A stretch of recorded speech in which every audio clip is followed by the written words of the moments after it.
are now listening to The Whisper Poet. This is your host coming to you live from your favorite ASMR station. Happy listening and sweet dreams.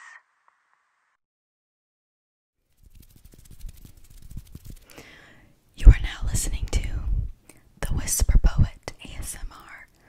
I'm your host, coming to you live from your favorite ASMR station.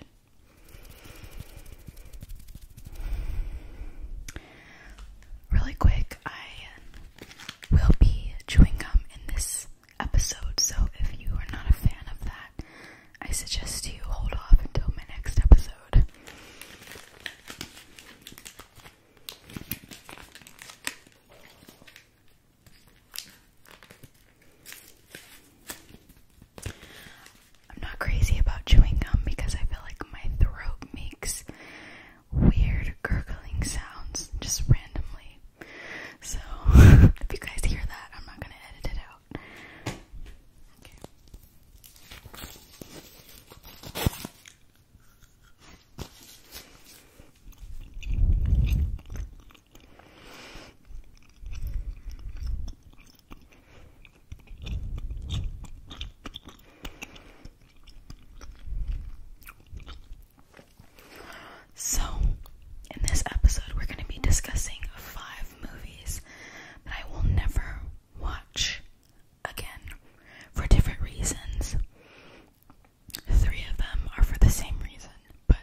years ago. I was way too young to be watching something like this.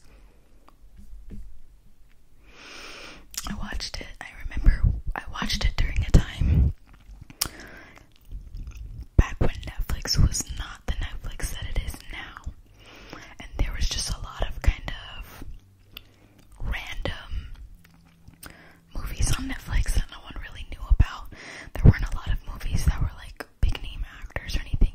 Netflix was still kind of competing with like Redbox and whatever. So I remember me and my family, we were looking for something to watch, and we like horror, and we were like, oh, let's see what this is about. Not only were we transfixed by it, so much so that we couldn't turn it off, but we all had nightmares that night, all of us. It was just one of those things where like you can't tear your eyes away from it, but you regret everything that you saw. This is not as bad as Martyrs, but I've only seen this movie once and I have no intention of seeing it again.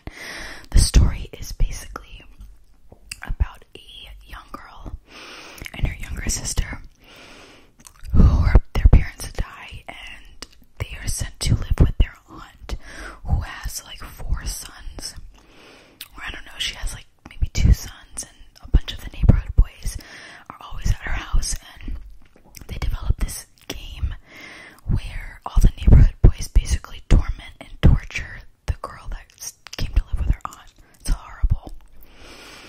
I think it's loosely based on a real story. There's another movie called An American Crime, which is more closely based on the real story that happened, which is much more tragic, but like I said, limits. Sometimes things get distasteful and you just don't want to subject yourself to that kind of trauma just through watching it. So, that's The Girl Next Door. Now this next one, moving a little bit away from horror and thrillers, this is a movie that I'm sure a lot of people will disagree with me, and I'm okay with that. I probably have an unpopular opinion. I'm thinking of Ending Things.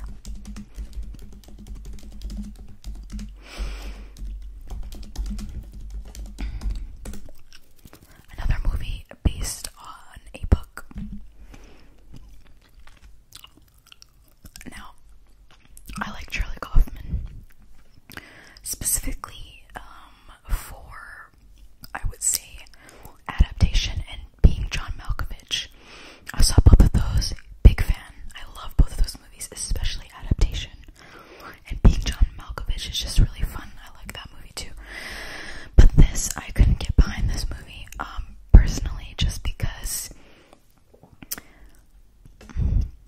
I can watch things that are meandering and nonsensical and borderline pretentious, you know, those really artsy movies, art house movies, which this felt like. But this was something that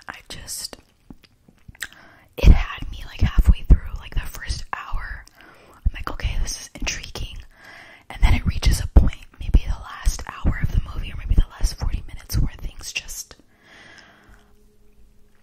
I'm so beyond trying to understand and grasp the concept at that point that I just waiting for it, like dying for it to be over. Which is so funny because the person I watched it with absolutely loved it. So it's really interesting that the, contrast between what we both thought.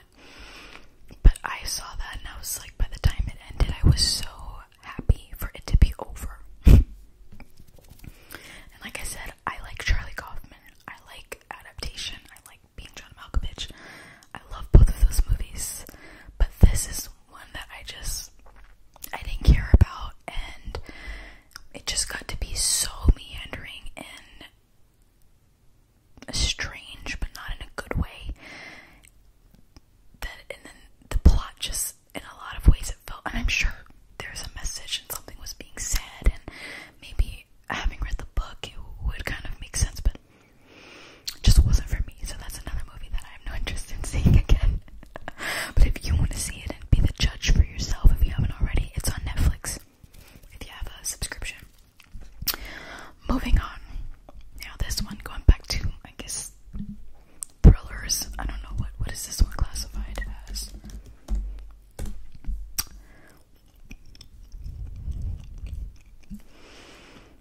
Crime drama. This movie is called Irreversible. Irreversible.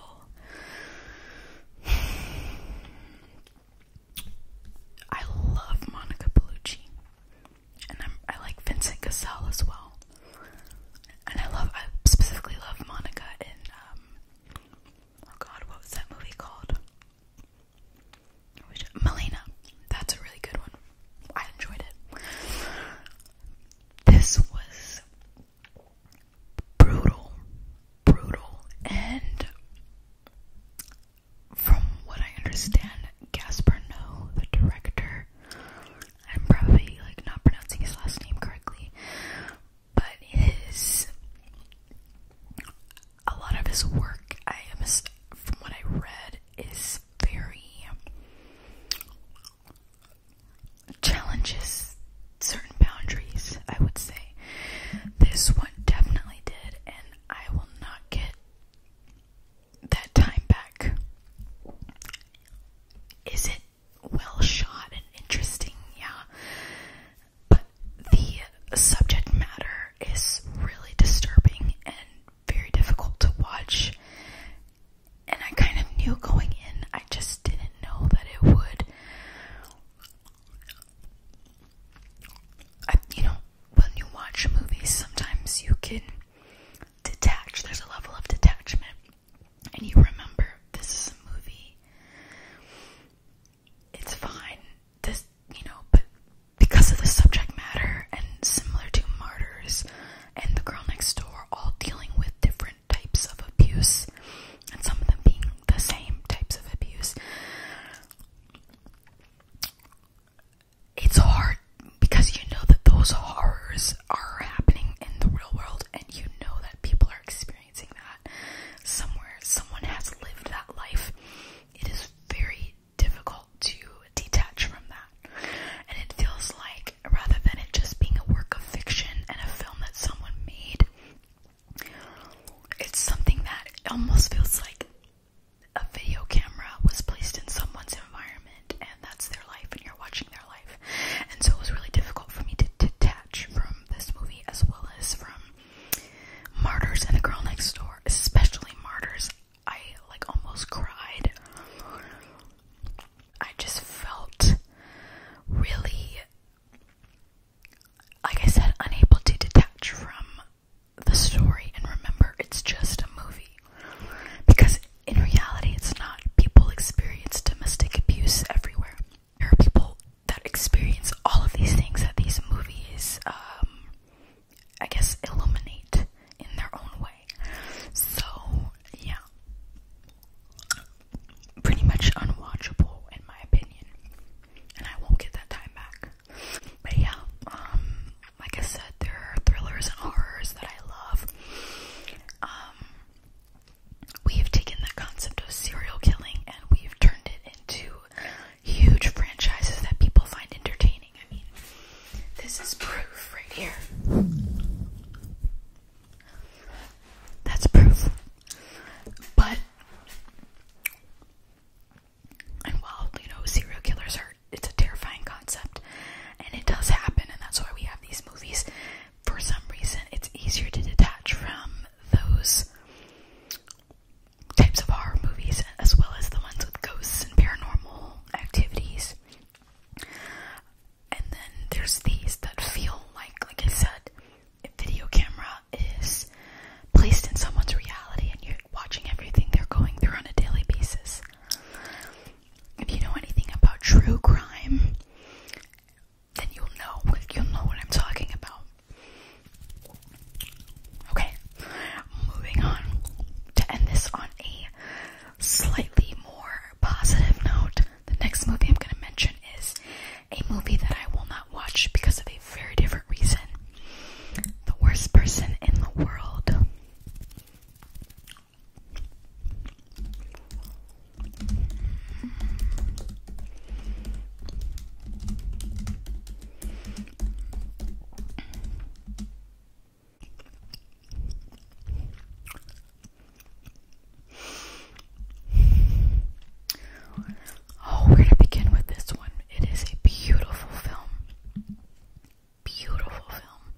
relationship, or I should say her relationships, and seeing all of that happen. And I mean, we've all been through heartbreak, so it was just something, the way it was written and done, it was amazing. And I was like bawling my eyes out. I made a video a few episodes back, tearjerker movies. I should have put this one on the list. I may not even, I probably didn't even see this one, that's why. Otherwise it would have been on that list. It was so beautiful, but I knew that when it was done, I knew that I would have watched again for that. It was too heartbreaking for me personally. It just hit me in that way.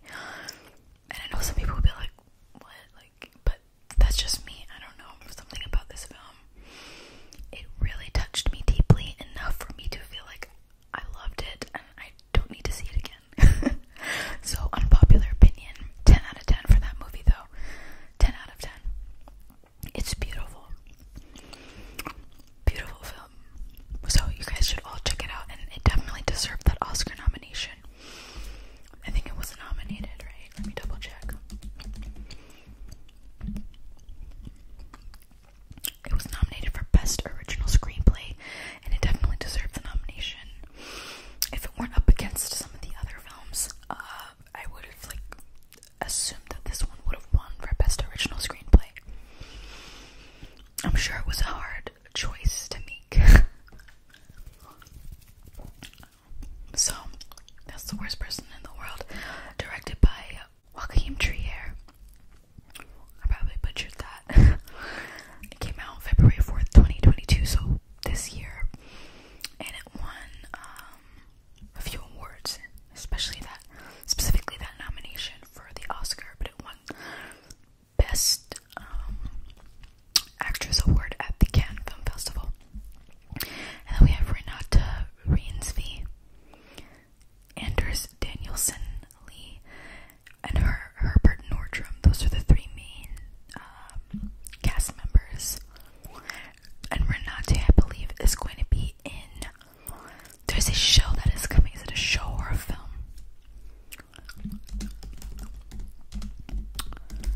It is a show.